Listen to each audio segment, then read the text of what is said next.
Hey everybody, welcome back. If you want to add another account on TikTok and you are wondering how to do so, today we are going to guide you through the steps for that pretty quick and easy. So let's just start right in. You can directly go to your profile in the bottom right corner and select it. And once you access your profile right there, you can just go over and tap on the username to open up a menu. You usually look out for your username and tap on it. And once you tap on it, you can directly find an option of add account. You can directly tap on that option right there, tap on it, and that should take you to a login page.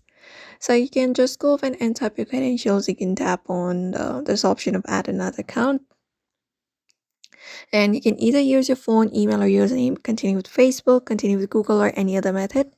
So if you want to use your phone, email, or username, tap on use phone and email.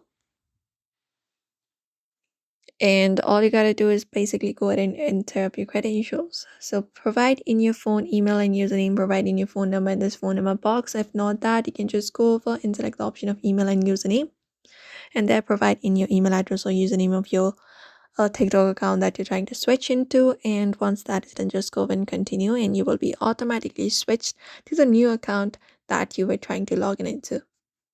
And if you're trying to create a new account, you can basically look out for the sign up option instead and tap on it, and you can use your phone number, email, or Facebook or Google, any other account available, and create up a new account and add that another account on your TikTok as well.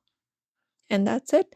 If you want to switch to another account, you can tap on your name right there and basically switch to the next account that you're trying to switch to, and that should probably uh, fix your issue, and your another account should be added on your TikTok.